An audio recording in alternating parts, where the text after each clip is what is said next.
What's up, nail geeks? I am back again with Zoya's newest set. This is the Summer 2020 collection, aka the Splash collection. I think at this point I've gotten enough videos queued up and ready to go for you all that I might just be able to stagger these out, so expect lots and lots of posts from me the next few days. So I'm really impressed with this collection. These colors are fantastic, and I dare say that they're going to be pretty universally flattering on the majority of skin tones. So let's dive right in. First up is Jodi. This is a pale ice cream pink cream. So this one was the one that I was the most excited to swatch after I opened my PR package. Now I want to note that the formula is very creamy. It has a strong self-leveling factor to it, but I found that it was just a little bit tricky. Please note that I do have a repair on this nail, which could definitely be playing a part in kind of making it a little bit difficult, as this cream isn't the thickest, but it's not quite the thinnest. It was just a little bit tricky. Could be the repair, but it could also be a little bit of the formula. Definitely going to depend on your nail type, your length, and all that good stuff. So for this one, I'm going to suggest going in for 3 thin coats on it. Let it self-level out, and I think it's going to plump out really nicely. Now that base color is really stunning. This is such a flattering shade. I think if you've got medium to deep tones, this is going to pop like crazy on you. I loved this shade, and I definitely put it aside because this is probably going to go on my toes in the next few days. I really love this shade. Such a flattering, somewhat pastel type of pinkish shade. And next is Emma. This is a starfish coral with a pink undertone. So I was a little worried on this one. Normally corals tend to really wash out on me, as I do have a very warm undertone to my skin. But after building this one up, I thought it popped like crazy. So another really super flattering shade. Now I do agree with the official description. This is definitely a coral shade. There's definitely a pink undertone happening with it, but overall really flattering. I definitely have to say that this is one of those true, in my opinion, types of corals.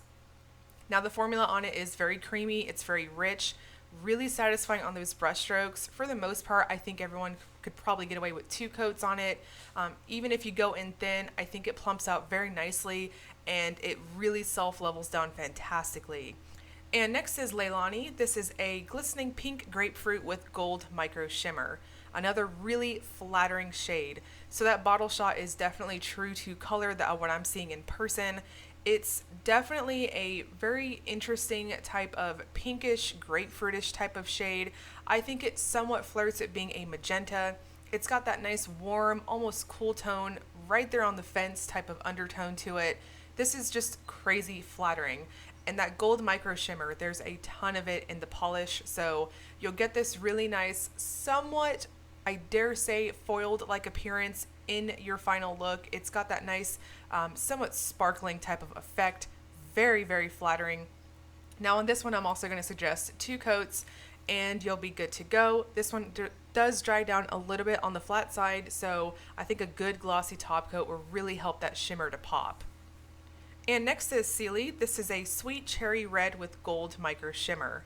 So this one has very similar type of finish to Leilani, that pink one I just showed you guys.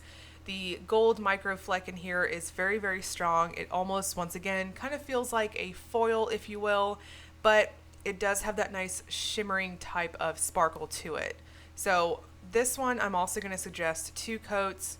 Overall, the formula on every single polish in this collection was really phenomenal. I was very impressed. Of course, with that first one, Jodi, my favorite one that I showed you guys, that one did have just a little bit of trickiness to it, but I didn't think it was super obnoxious, and honestly, that color is absolutely worth it. And I did top off with a glossy top coat, and I'm good to go, and I get that really nice plump effect in that final finish. And next is Gretta. This is a ripe tomato red cream. So this is what I would consider to be the cream version of Sealy, the previous one. This is a very vibrant, warm, true tomato red. Normally with warm types of reds, I'm a little shy of them, but when you build this one up, I thought it was crazy, crazy flattering. I think this is one of those reds that's going to pop on just about any skin tone. It is absolutely gorgeous once you build it up. Now it also has a wonderful, satisfying formula to it. I'm going to suggest 2 coats for opacity on it. It plumps out really nice. It self-levels amazingly. I can't rave about this one enough either. This was a really lovely formula to work with.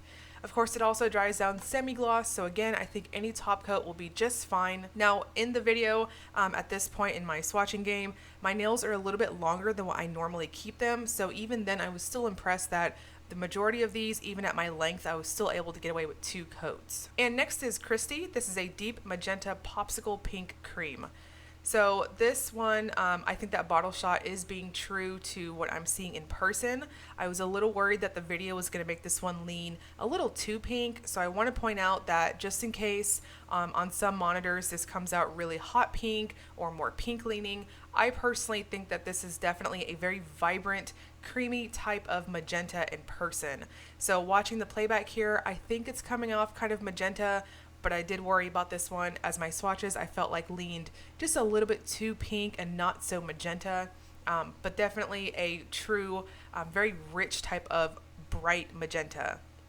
So this one has just a little bit of a thicker formula than the others so far.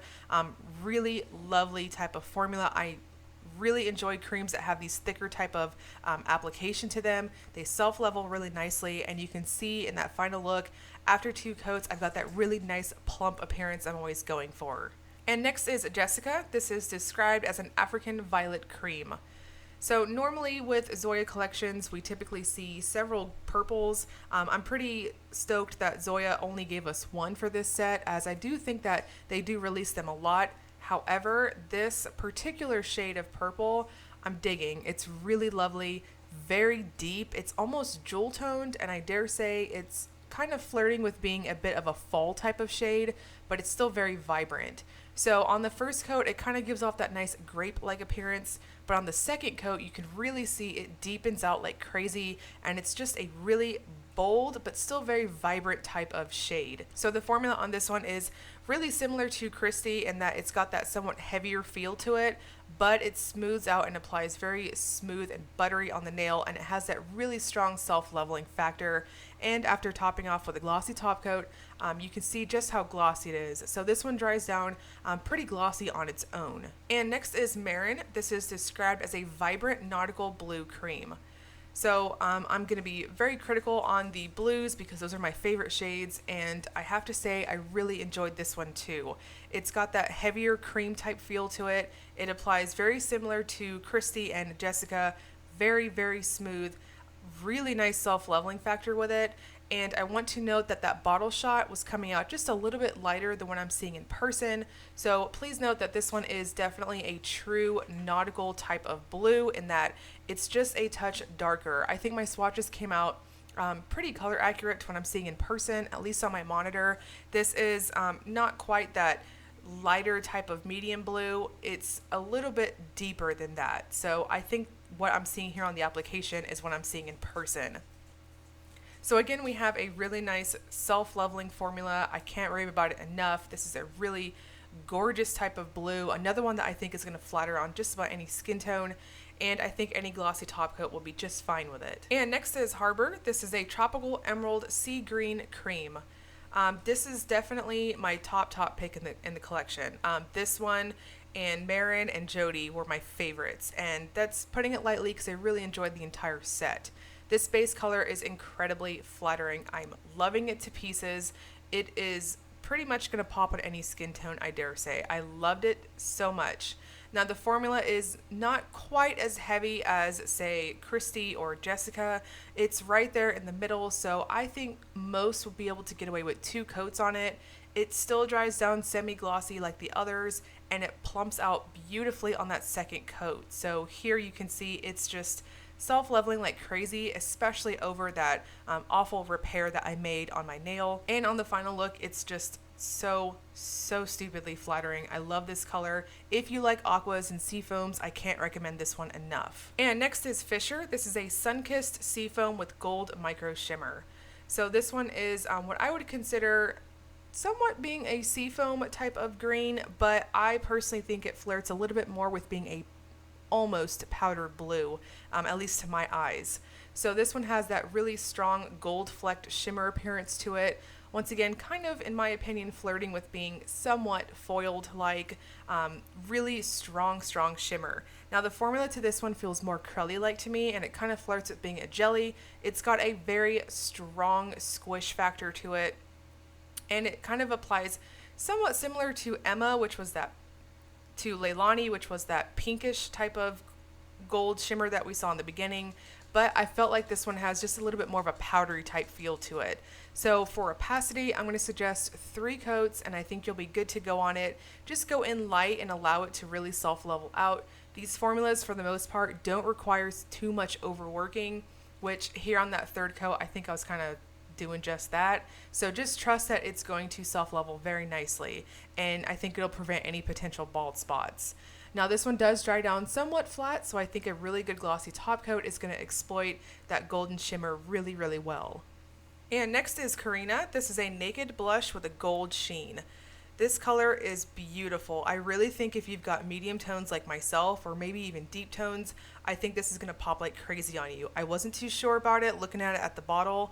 I figured, okay, this is going to wash out on me because that base color is pretty warm and neutral type, but after I built it up, it looked beautiful, very nice. I think this is a really nice subtle type of, I dare say, date type of color. It's just so gorgeous. Now for opacity on this one, I'm going to suggest 3 coats on it. Go in light to medium on your coats. There's no need to really flood it. Just trust that it's going to build up on its own by that 3rd coat. So this one applies quite similar to Fisher, that powdery blue that I showed you guys, and it also dries down pretty much on the flat side too, so I think a good glossy top coat really pops on this one. Now here on that 3rd coat, you can see I've got really nice coverage. I think a little bit more coverage than what Fisher had, but it's still just so stinking pretty. I think the shimmers in this collection complement those creams very, very well. And for the most part, I think that when you finish off with your glossy top coat, you'll get that really strong golden-like sheen from the shimmer. And finally, we have Eclipse. This is a glistening silver with holographic rainbow sparkles. So on my PR information, I saw that it was basically listed as a topper, but it said you could also wear it on its own. So I'm going to show you guys wearing it both ways.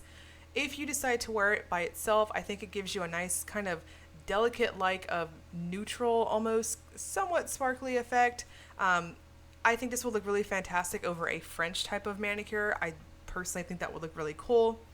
Overall, it's going to give you a bit of a sparkle, but I personally would describe this one as a silver frosty type of topper, in that when you're finished, it's going to give you that frosty type of sparkle, if that makes sense. So I think it kind of matches up with the shimmers in this set, given how it reflects light. There is a little bit of holographic glitters in this one, but I don't think that one took what your eye is going to be looking at first. It's mostly that shimmery effect. And here I'm showing you guys 1 coat of Eclipse over Harbor, of course my favorite one. Now this is one of those type of toppers that if you choose to wear it over a base color, I would apply it like how you see in the video. I like to kind of pull it towards my cuticle and then gently pull it towards the end of my nail, and I feel like that gives you the best type of coverage. Now Eclipse does dry pretty flat whether you wear it on its own or over a cream, so I'm going to suggest a really good glossy top coat just to really get it to sparkle like crazy. Now the Splash 2020 collection is currently available on Zoya's site. I'll link you guys below to that if you want to check it out. Definitely, if you are interested in Zoya's polishes, subscribe to their email list. They typically have BOGO sales where buy one get one or set type of deals, so I highly recommend you do that. So as soon as they have a sale, which is pretty frequent in my opinion, you can get in there and take advantage of those and grab several of these creams. I really recommend them. I enjoyed this collection a lot. Absolutely beautiful. So kudos to Zoya. You guys released a phenomenal summer collection. As always, if you enjoyed the video, please like and subscribe. Thank you so much for watching.